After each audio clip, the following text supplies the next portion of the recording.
This is a thinking of playing video. The game is Napoleonic Battles, Austerlitz 1805, published by Avalanche Press. It has a copyright of 2007. Avalanche Press strikes again. So far in this detailed lookover, this game has managed to deliver massive amounts of frustration, and yet captivate in a way as well. Strange, but this game just demands commentary. So let's take a look. Okay, the game uses oblong pieces for infantry divisions, and uses half-sized or square counters, half of the oblong counter, square pieces for remnants of infantry divisions, cavalry, artillery, leaders, headquarters. They are colorful. They are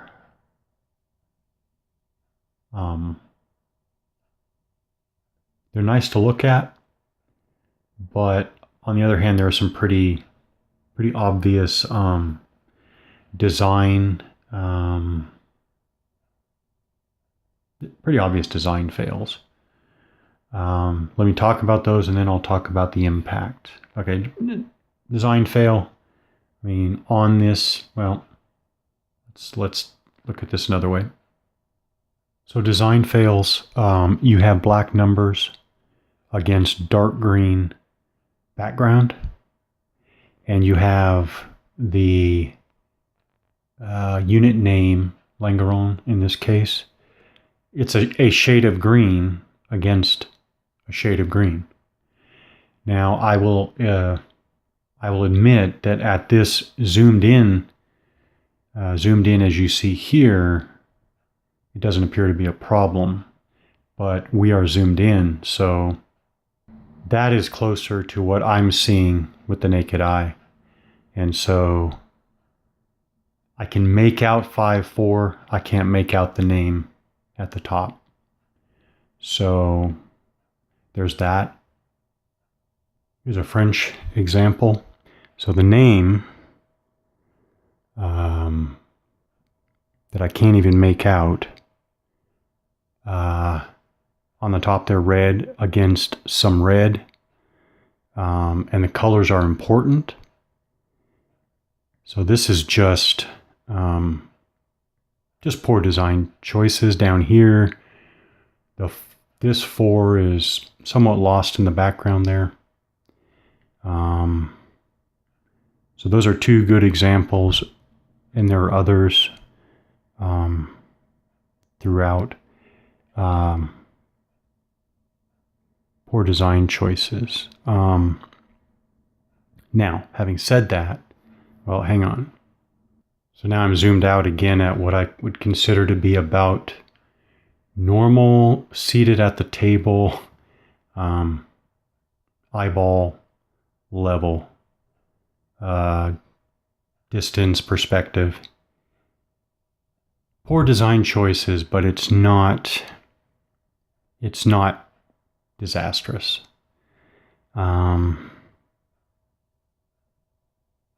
It just takes some extra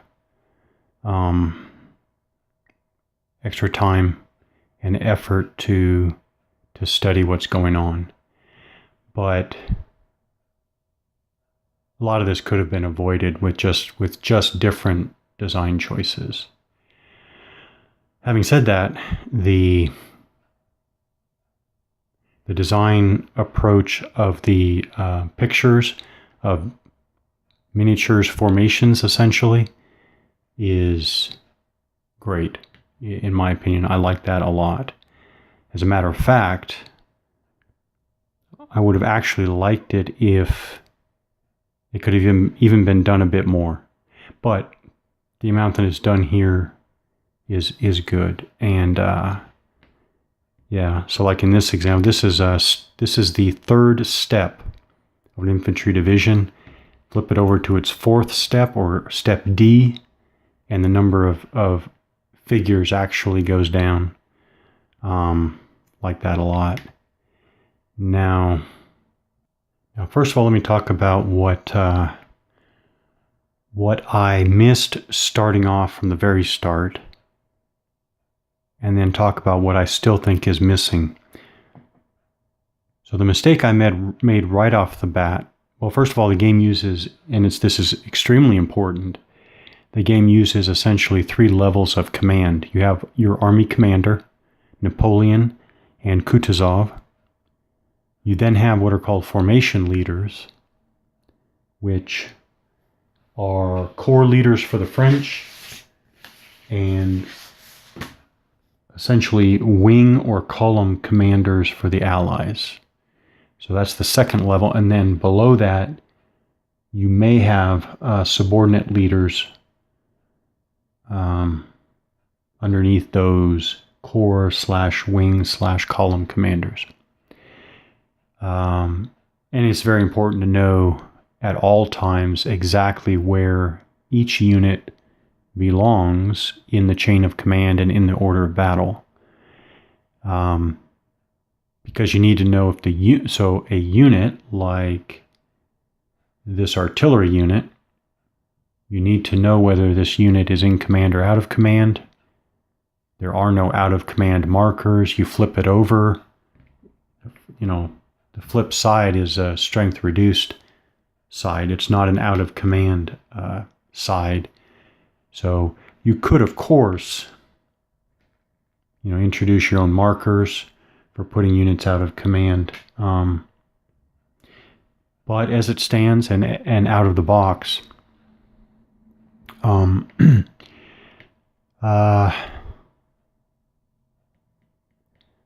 properly play the rules, you need to know where every unit sits in the chain of command order of battle. But I thought, here's the unit, here's the infantry division.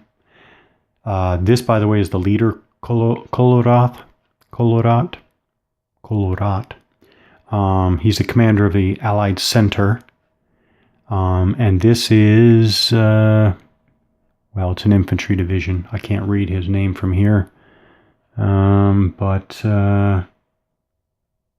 that is center. That is, I'm looking at the order of battle card. That is Rotermund division. Okay, I thought when I started that just the triangle in the center there, which shows the step. This is step A for this infantry division. The background is red. This is the center is, yes, the center is the red formation. Kolorat is the commander of the red formation, or the Allied center. And so the red behind the division's step indicator corresponds not only to the color listed on the order of battle card, but it corresponds to the red stripe behind Kolorat's leader values, which, by the way, the stripe is perfectly fine, but I guess it could have been better if the entire lower right corner behind the whole leader value area entirely was red for the color. So here's Liechtenstein to show an example. So Liechtenstein commands the fifth column that is the green formation. So he has a green stripe behind his values, and so on and so forth. Now I was wrong, because actually the red stripe, the center stripe for the division itself, which is quite easily visible, also corresponds to the red of Colorat. But even that stripe could have been made more visible. It was perfectly visible for me. You can look at this division right here. And also name. See, I didn't realize that. At first I thought it was only the triangle that gave me the color. It actually turns out to be the triangle, the center line, and the unit name. So, like this example, and this is blue. This is the left. The allied left is, yes it is blue. So blue triangle, blue name, and blue center line. That all, after I figured that out, actually became, and I had to figure it out, and it took just a little bit of time to kind of adjust my vision to pick up those little cues, and it worked just fine. So I thought it was not going to be enough when I thought it was just the triangle at first. When it turned out to be more than that, it actually turned out to be well enough. However, what I still think is missing, so I think this can show everything I'm talking about. So here is Liechtenstein again. He is a formation leader, so basically a column leader. In this case, by the way, when I say these corps, wing, or column leaders, for game purposes, they are all formation leaders. In other words, in game purposes, they all function the same as formation leaders. Yes, formation leaders. Formation leader may have 0, 1, 2, or even more.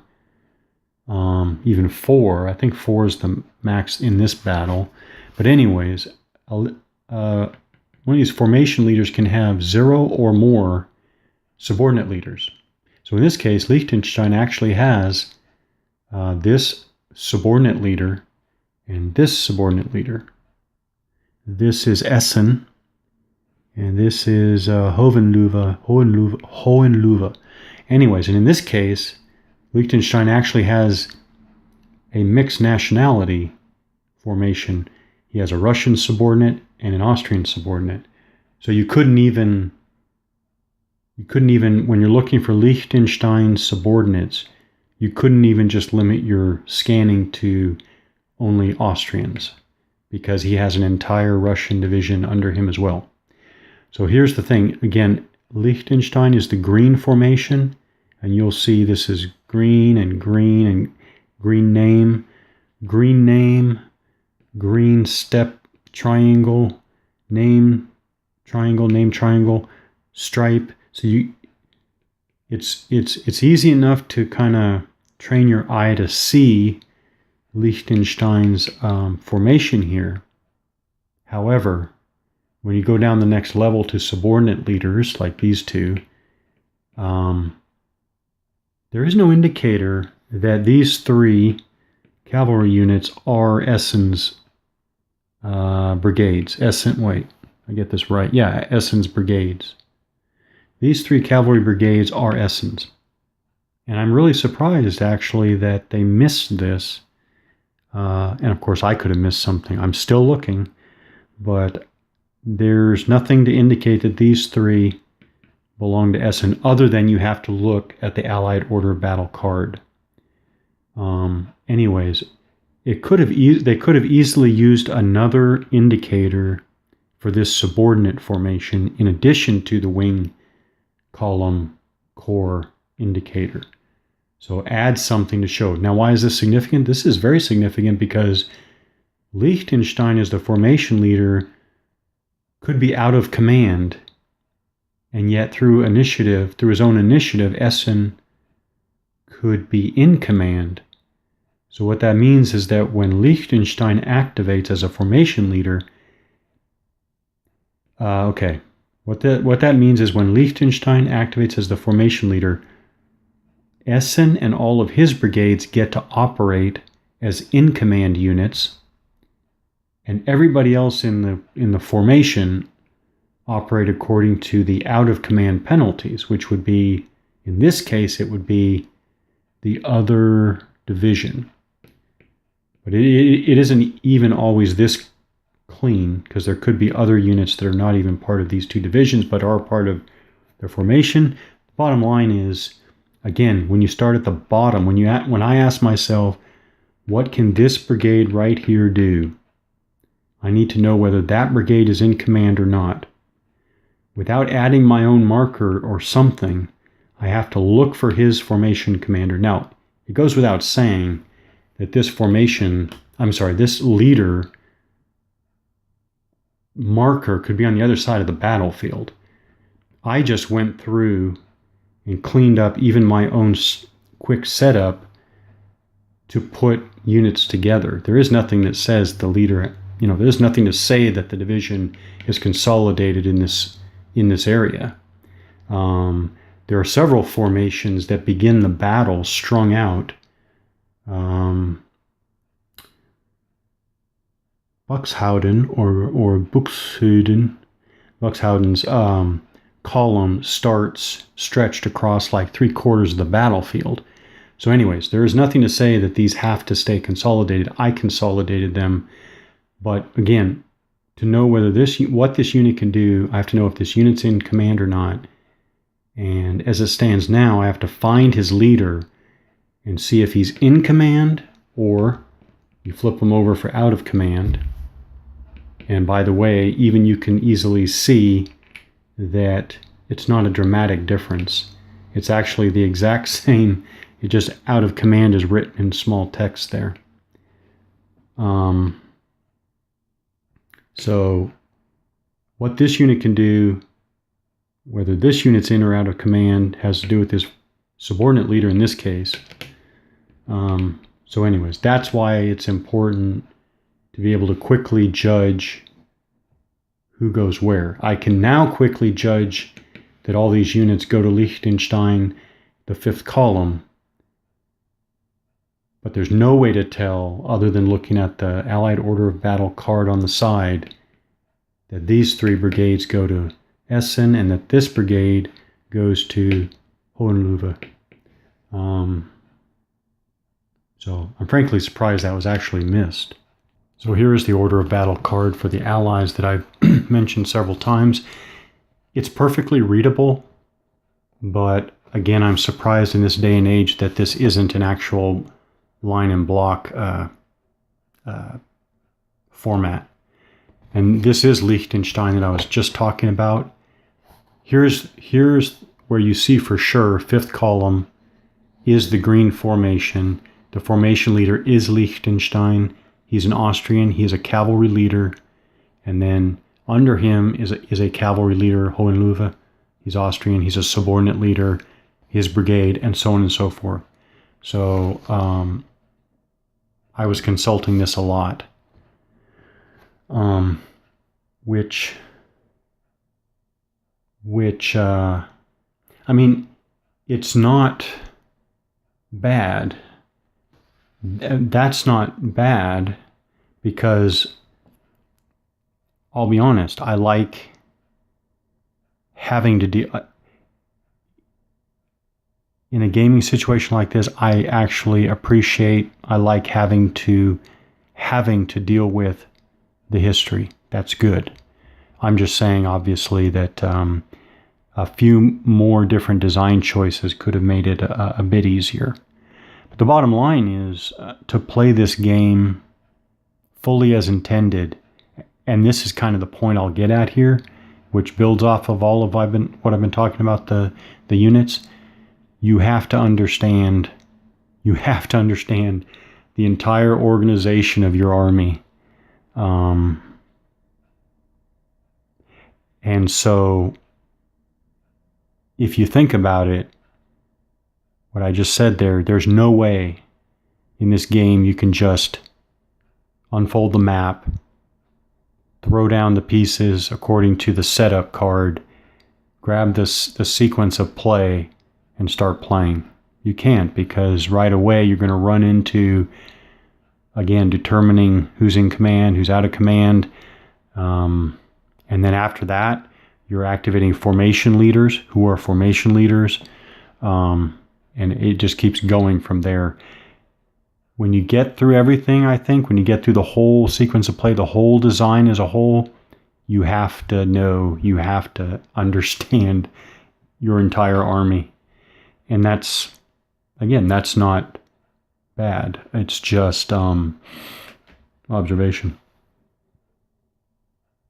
The map. Very strange presentation. Very strange presentation. But actually, after I started playing, the map receded in significance. It just became not a significant issue. Okay.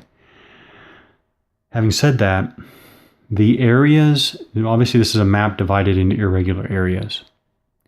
The areas are,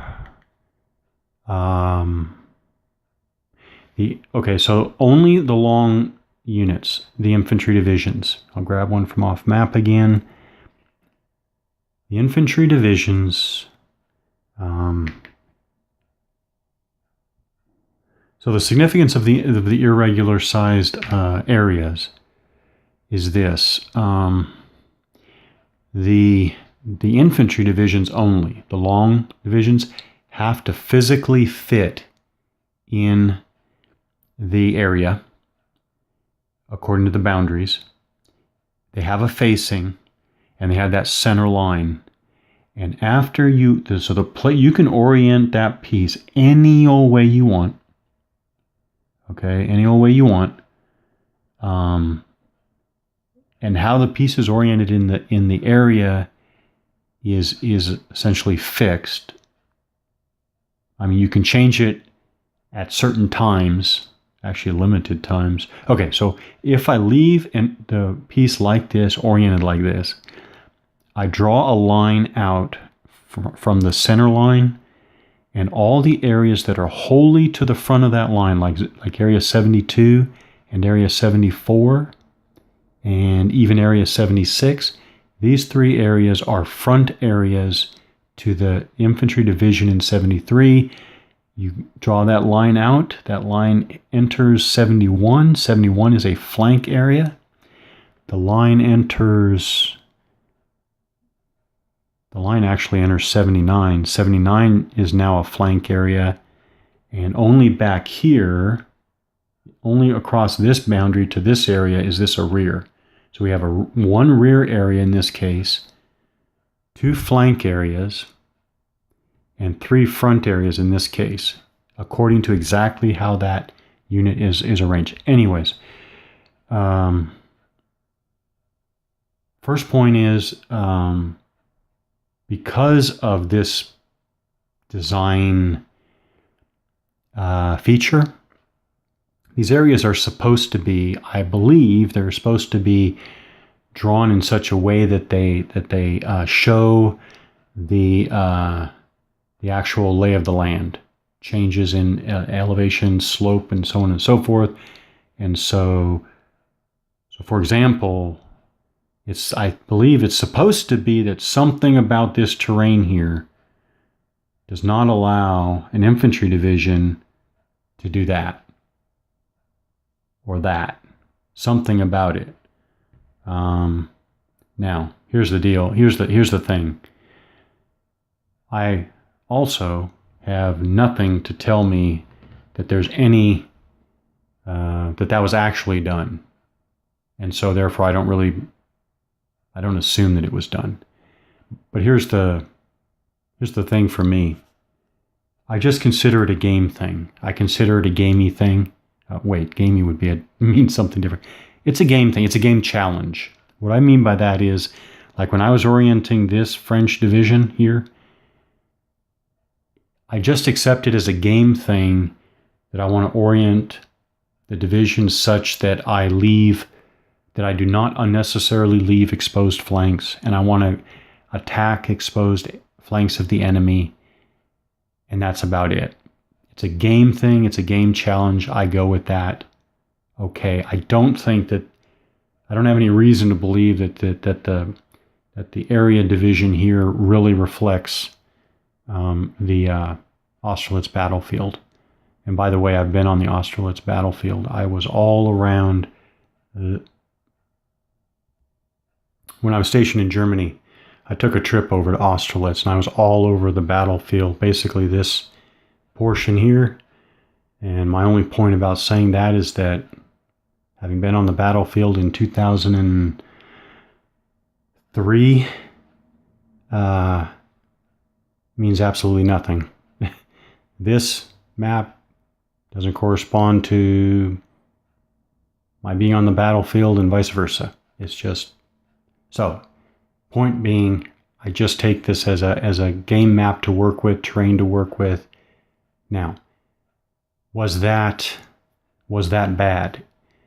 Interestingly, I actually found myself being drawn in and enjoying the micro game, if you will, of how to orient forces to space. Now, it's a lot of looking at the terrain that I'm not saying I believe is realistic, but a terrain map here. It's a lot of looking at it in a geometric sense. And I guess if you didn't like that, that would be very, very frustrating. But for me, I actually found myself enjoying that. Like this is exactly what I mean. When I moved Colorado and that division up there into that area, I spent time actually studying and moving the division around and seeing what areas were front, flanks, and rear to figure out which was the best orientation for what I wanted to do. And that I actually wound up finding fun. And I can see how possibly having maybe an eye for seeing the areas and how the areas can be flanks and fronts and rears for each separate infantry division, I can see how that could be an advantage as a player. So in any case, I found myself actually enjoying, like I remember orienting that division. I remember orienting that division. I remember orienting this division to be like, I oriented this division, to make 105 a front because the French had penetrated to this point. And so when I advanced into 82, the infantry division, I remember orienting and looking at it, studying and making a decision, and that actually turned out to be a lot of fun. Okay. Now, is that, deeply military, historical? I don't know. It's just a fun, tactical-like sub-activity in this game. Okay. So note about the scale: infantry divisions, cavalry, cavalry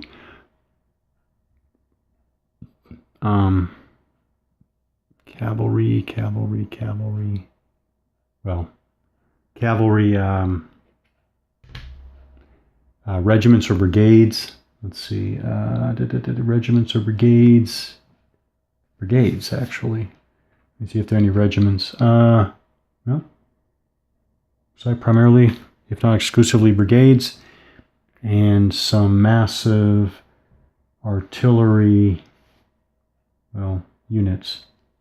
1 hour turns, so this is really large scale. Yeah, and everything, kind of adjusting your mind to all of that is necessary to, I think, get into and be drawn into the play experience. So there are no charts, tables, etc. However, I am well into turn 2 here, and after my last play session, I found another rule in here that has a 50% strength cut that I had never seen before. So while there is no play aid, there are no charts and tables, there's actually a lot of important stuff like attacks across a bridge.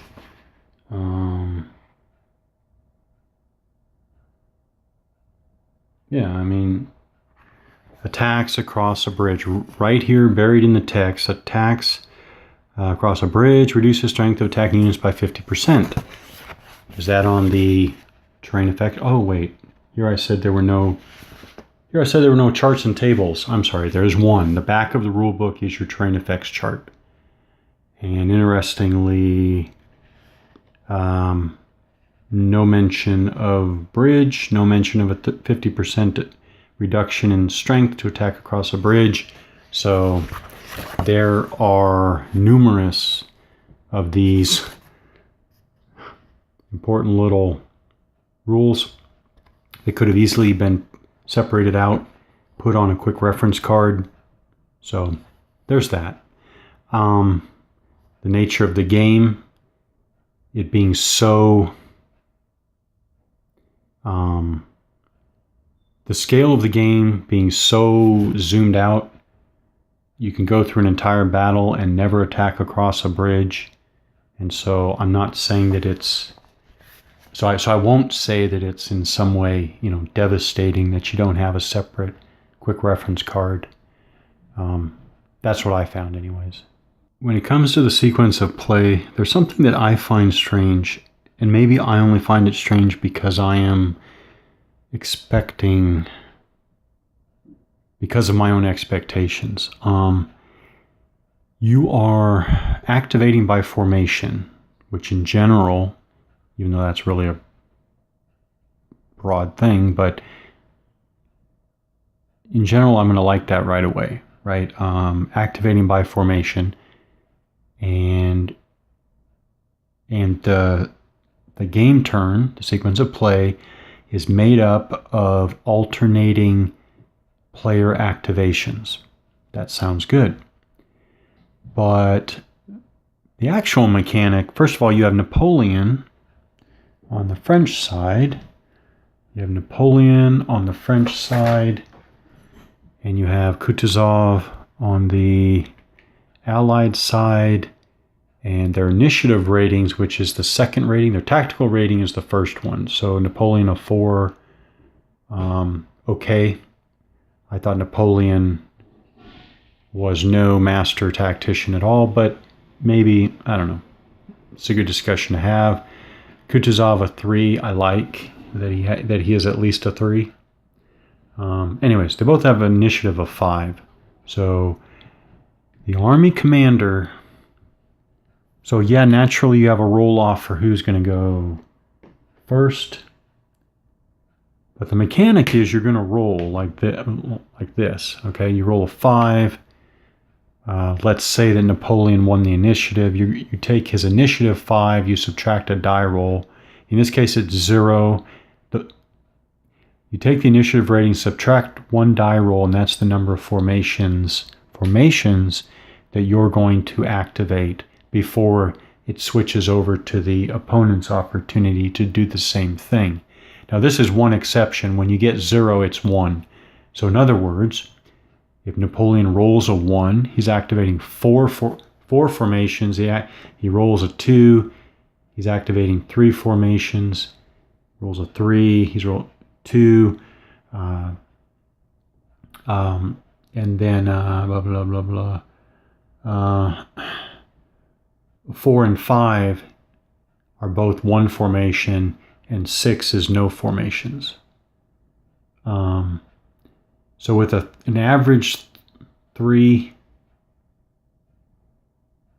well, I guess average might not be the right word, right? But if you roll a 3, if Napoleon rolls a 3 or a 4, he's activating 1 or 2 formations. So let's say he rolls a 3 and he's activating 2 formations. And by the way, in this case, Kutuzov is the same, right? He also has a 5. So when Napoleon is done, so again, Napoleon rolls a 3, he's activating 2 formations. He's going to go through the whole formation phase, action phase for 1 formation. Then he's going to go all the way through the action phase for the second formation. Then it's going to go to the opponent to roll against their army leader's initiative. So because they both have 5s, if they both roll a 3, then it's 2 French formations. By the way, there are no passes. You can't pass. So when Napoleon rolls a 3, 2 formations are going to be activated. And when they're done, they're done. And in this game, when they're done, they're really done. You're done. So if they always roll a 3, Napoleon's 2, Kutuzov's 2, Napoleon comes back and activates 3 and 4, back to Kutuzov, 3 and 4, back to Napoleon for 5 and 6. What I find a little interesting is that on the Allied side, Kutuzov, other than his own headquarters, which is a formation, but it's not really a combat formation, right? But it is a formation for activation purposes. But put it aside, put both headquarters aside. Under Kutuzov, he's got 1, 2, 3, 4, 5. So he's going to activate 2 of these. He's going to go to the French, come back to him for another 2. Again, rolling a 3. And so Kutuzov only has 5 formations. And Napoleon only has 6 formations. So what I find interesting is that it's not really a lot of back and forth at all.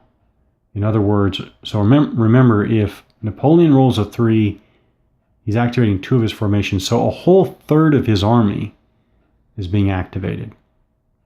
Then you go over, if Kutuzov rolls a 3, that's even a bit more than a third of his army, right? In the back. And if Napoleon rolls a 1 and activates 4 formations, 2/3 of his army, Kutuzov rolls a 1 right afterwards when it comes to his activation phase, and he's activating almost his entire army. This is what I find just interesting, that it's really not as much back and forth as it first seemed to me anyways.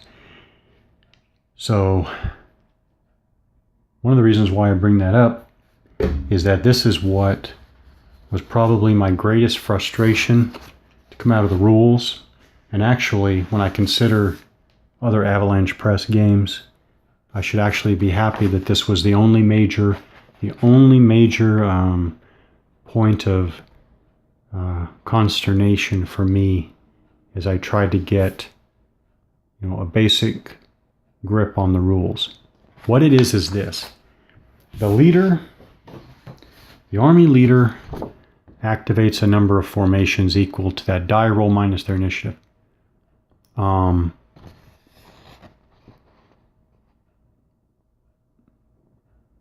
Basically what I came down to is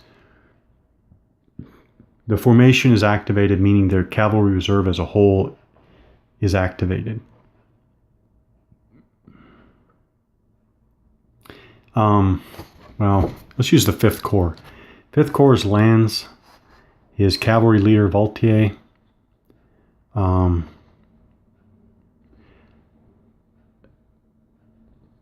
Corps activates as a formation. There was a time, as I was going through the rules, trying to pick everything up, where I wondered, wait a minute, I thought I was misunderstanding it. I thought I got it wrong. I thought, wait a minute. Voltier is a subordinate leader, and aren't his units also a formation? That's what made me think when the army leader activates a formation, and I'll pick this up in another video.